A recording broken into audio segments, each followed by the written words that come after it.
Welcome back. Petrol और diesel की कीमतों में कमी का इम्कान है। ज़राए के मुताबिक पेट्रोल की कीमत में 13 रुपये फ़ी लीटर और डीजल की कीमत में 10 रुपये फ़ी लीटर कमी का इम्कान है और कीमतों का हतमी ऐलान 15 मार्च से किया जाएगा। बुखारी साहब, अब पेट्रोलियम मसनूआत की कीमतों में मामूली जो कमी है वो की गई है। देखिए, ये दहशतगर्दी का जो वाक़या है, इससे ना मैं अच्छी खबर भी बड़े हैवी हार्ट के साथ सुना रहा हूँ जी, क्योंकि अदरवाइज़ 13 रुपये या 10 रुपये लीटर फ़ी कमी जो बहुत बड़ी कमी होती है। और एक साथ ये तबसरा करना भी बहुत ज़रूरी है कि ये बहुत देर की मेहरबान आते आते इंटरनेशनल मार्केट में तो तेल की कीमतें कब की कम हुई हुई हैं। हाँ, और यहाँ अभी तक फैसला ही नहीं कर पा रहे। आप फैसला भी कहते हैं 15 मार्च को करेंगे। जब बढ़ती है कीमत तो उसी दिन रात को लागू हो जाता है। जब कम होती है तो फिर बैठ के प्लानिंग करने लग जाते हैं। एक तो ये बात है। दूसरी बात यह है कि अच्छी बात है, लोग पिसे हुए हैं कीमतों के प्रेशर के नीचे। बहुत ज़िंदगी उनकी तंग है। जहाँ उन्हें इतना रिलीफ मिलेगा which is a visible relief, तो जाहिर है उनको थोड़ा से आसानी जो है वो फील होगी। दूसरी बात यह है कि जैसे मैंने कहा कि इसके ऊपर अमल दरामद भी जल्दी शुरू हो जाना चाहिए। अगर कीमतें कम हुई हैं इंटरनेशनल मार्केट में तो उसका रिलीफ और इफेक्ट भी आम आदमी तक पहुंचना चाहिए। दूसरी तरफ यह है कि हुकूमत बड़े दिनों से दावे कर रही थी कि हम बिजली की कीमत कम करेंगे जी, लेकिन साथ ही साथ उनको तलवार जो लटक रही है IMF की, उसका भी बड़ा ख्याल रहता था। 2-3 काम जो हैं वो हुकूमत ने इस हवाले से बेहतर किए हैं। एक तो ये कि उन्होंने IPPs से जान छुड़ाने का अमल जो है वो जारी रखा हुआ है। ये नहीं कि एक दफ़ा एक्शन लिया और उसके बाद भूल गए। अभी भी उनकी कोशिश ये है कि ज़्यादा से ज़्यादा IPPs जो है उनसे बिजली खरीदनी बंद करके उनसे जान छुड़ाई जाए, ताकि वो गर्दिशी कर्जा वो भी कम हो और थोड़ा सा रिलीफ जो है और लोगों को मिले। तो उन्होंने 2 रुपये पर यूनिट जो है बिजली सस्ता करने के लिए IMF को मना लिया है, जो बहुत बड़ा अपहिल टास्क था क्योंकि IMF तो ये सारे जो रिस्ट्रिक्शंस लगाती है इसलिए लगाती है कि हमने जो आपको माल दिया है उसकी रिकवरी को यकीनी बनाया जाए। इसलिए उनका राज़ी कर लिया जाना इस बात का भी सबूत है कि वो पाकिस्तान की हुकूमत की इकनॉमिक पॉलिसियों से राज़ी हैं। ये मैं मतलब हिम्मत कर रहा हूँ कहने की, वरना इस किस्म का जो यानी उनकी तरफ से रिलीफ की गुंजाइश को अप्रूव करना जो है वो दैट सेज इट ऑल। तो ये 2 इकदाम अच्छे हैं जिससे लोगों को यकीनी तौर पे रिलीफ मिलेगा और वो जो कुब निकले हुए हैं महंगाई के साथ तो थोड़ा सा कमर सीधी करने का मौका भी मिलेगा। अब आजिए जी आगे बढ़ते हैं। एक यहाँ पर बहुत पुरानी कंट्रोवर्सी चली आ रही है वो है एग्रीकल्चर टैक्स जी। हर हुकूमत ने ये दावा किया, ये वादा किया, ये ऐलान किया कि जी हम एग्रीकल्चर टैक्स लगाएंगे, लेकिन चूँकि हमारी असम्बलियों में, चाहे वो प्रोविंशियल असम्बलीज हैं, चाहे वो नेशनल असम्बली है, चाहे वो सेनेट है, वहाँ इतने इतने पेट वाले जागीरदार बैठे हुए हैं जिन्होंने आज तक इसके ऊपर अमल दरामद नहीं होने दिया। बिल्कुल। लेकिन अब अल्टीमेटली उन्होंने फैसला कर लिया है कि ये तो रिकवरी होनी है और उसके जो स्लैब्स उन्होंने तय किए वो मैं चाहूँगा कि आप जल्दी सालाना 6 लाख से 12 लाख रुपए तक ज़रूरी आमदन पर 15% टैक्स नाफिस होगा। सालाना 12 लाख से 16 लाख रुपए तक की ज़रूरी आमदन पर 90,000 फिक्स टैक्स आयद होगा, जबकि सालाना 12 से 16 लाख रुपए के स्लैब में 12 लाख से ज़ायद आमदन पर 20% टैक्स लागू होगा। सालाना 16 लाख से 32 लाख रुपए आमदन पर 1,70,000 फिक्स टैक्स आयद होगा।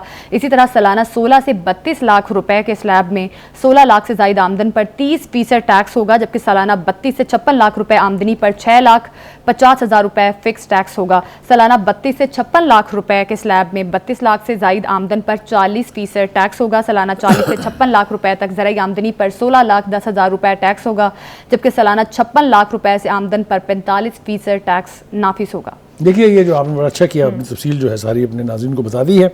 इसमें जो 2 बातें जो है वो बहुत अहम है। एक तो ये कि जिस तरीके से आम जो मजदूर हैं या जो लो पेड एम्प्लॉइज़ हैं उनको 12 लाख तक छूट है, तो वहाँ भी जो छोटा किसान है उसके ऊपर कोई इसका बोझ नहीं पड़ रहा है जी। वो जो 12 लाख आमदन जिसकी साल की हो वो किसान तो बच्चा है ना, तो उसको एग्जम्प्ट किया है कि आपसे नहीं लेंगे बड़े पेट वालों से जिनके पास बड़ी बड़ी लैंड होल्डिंग्स है। तो ये मैं समझता हूँ कि आसान इकदाम है। इससे पाकिस्तान की इकॉनमी को भी सपोर्ट मिलेगी और वो जो एक लाइन है ना खिंची हुई बीच में कि जी ये जितने बड़ी मर्जी जागीरों के मालिकों ये कोई टैक्स नहीं देते और छोटे से छोटा दुकानदार टैक्स दे रहा है, वो तफरीक भी खत्म हो जाएगी इससे। बिल्कुल बुखारी साहब, वो साथ साथ महंगाई पर भी काबू पाने की कोशिश की जा रही है। चीनी की कीमतों के हवाले से उसको मुस्तहकम करने के लिए वज़ीरत सनअत व पैदावार के मुताबिक शक्कर दरामद करने का फैसला किया गया है। कहते हैं मारा वो तुमने तीर के निकली है हाय हाय। ये जो चीनी वाला मामला है ना, हाँ। ये बहुत खौफनाक स्कैंडल है। आपको याद होगा PTI के दौर में भी ये चीनी आटा स्कैंडल हुआ था जिसमें नाम आए थे जहांगीर तरीन एंड कंपनी के। तो ये एक ऐसी दुखती रग है कि आप ज़रा हम अपने नाज़रीन के साथ शेयर करते हैं कि आप पहले जब चीनी की पैदावार आती है आप खुश हो जाते हैं कि बड़ी पैदावार है, तो आप एक्सपोर्ट कर देते हैं। और जब आपको पता चलता है कि नहीं जनाब इतनी चीनी अब हमारे पास है ही नहीं जितनी हमारी जरूरत है, फिर आप इंपोर्ट कर लेते हैं महंगी। ये कार्टेल है, ये वो घुरगाज हैं जो हुकूमत की पॉलिसियों को इन्फ्लुएंस करके अपनी मर्जी के फैसले करवाती और अवाम को दोनों हाथों से लूटती है। ये चीनी का स्कैंडल इस मुल्क का बहुत बड़ा स्कैंडल है, हर साल की तरह फिर वही हो रहा है। पहले एक और स्कैंडल था गंदम का, वो था पास्को एक थी जो पाकिस्तान से गंदम खरीदती थी, वो खरीद के स्टोर कर लेती थी, वो पड़ी पड़ी खराब हो जाती थी लेकिन लोगों को नहीं मिलती थी, लोगों को महंगा आटा देने के लिए वो स्टोरों में पड़ी रहती थी। यही हाल पहले चीनी का हुआ। अब ये एक नई इस्तेलाह निकली है कि पहले एक्सपोर्ट कर दो कि जी बहुत ज़्यादा होगी या ख़राब हो जाएगी, और जब चीनी कम पड़ जाए तो फिर महंगे दामों खरीदो। स्टॉकों में पड़ी हुई सारी चीनी जो है वो भी फिर महंगे दामों बिकती है और लोग जो है मल्टी बिलियनर हो जाते हैं ओवरनाइट। तो ये एक स्कैंडल जो है इस मुल्क में काफ़ी अरसे से चल रहा है। इसके ऊपर भी अगर कदगन सीरियसली ना लगाया गया तो ये हर साल होता रहेगा। मुझे आप ये बताइए किसने इजाज़त दी कि चीनी को एक्सपोर्ट करें, फिर किसने इजाज़त दी कि चीनी इंपोर्ट करें, किसने इजाज़त दी कि वो कीमत 135 रुपए से लेके 1-1.5 हफ्ते के अंदर अंदर 170 और 180 पे चली जाए।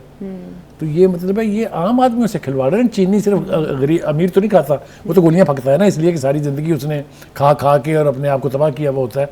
लेकिन गरीब आदमी की तो घर की हर की ज़रूरत है ना, लिहाजा इस चीनी के स्कैंडल को भी वंस एंड फॉर ऑल खत्म होना चाहिए। बुखार साहब ये बड़ी अच्छी बात है कि हुकूमत रिलीफ देने की कोशिश कर रही है, बिजली के बिलों में कमी, पेट्रोलियम मसनूआत की कीमतों में कमी, फिर इस तरह से हर तरह से आवाम को रिलीफ देने की कोशिश की जा रही है। बुखार साहब लेकिन जो कर्जा हम IMF से ले रहे हैं, अब जिस तरह से हुकूमत 5 से 7 इदारे बेचने के हवाले से ये शर्त रखी गई IMF की जानिब से, तो बुखार साहब शराइत तो सख्त हैं IMF की, रिलीफ तो मिल रहा है वक्ती तौर पर। देखिए कोई भी इंटरनेशनल फाइनेंशियल इंस्टीट्यूशंस आपको चैरिटी नहीं देती है, बिल्कुल नहीं देती है। ना सिर्फ ये कि वो आपको चैरिटी नहीं देती है, अपने पैसे वापस लेती है, मुनाफे के साथ वापस लेती है और अपनी टर्म्स पर कर्जा देती है।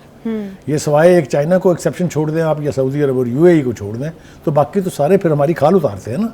तो इसलिए ये कर्जे लेते हुए भी सोचना चाहिए, कर्जों की वापसी के बारे में भी एक प्रॉपर प्लानिंग होनी चाहिए और इससे कोशिश करें या अल्लाह कोई ऐसा वक्त आए कि इस IMF से हमारी जान छूट जाए। हो सकता है अगर हम अपने अल्ले तलल्ले ख़त्म कर दें, अगर हम ढंग की ऑस्टेरिटी कैंपेन चलाएं तो ये पॉसिबल है। 2 दफ़ा इस मुल्क में IMF से जान छुड़ाई जा चुकी है, एक दफ़ा बेनज़ीर भुट्टो के दौर में और एक दफ़ा शौकत अजीज़ जब प्राइम मिनिस्टर थे परवेज़ मुशर्रफ के दौर में। तो ये किया जा सकता है और करना चाहिए। इस लानत से हम जितनी जल्दी निजात हासिल कर लें उतना ही हमारे हक़ में बेहतर है। अच्छा बुखार साहब, कर्ज़ों की वाबस्तगी के लिए कर्ज़ों के लिए IMF की क्या शराइत आगे जाके हो सकती हैं या अभी क्या शराइत हैं? अभी जो शराइत इस वक्त लगी हुई हैं हम दुआ करो वही पूरी कर लें।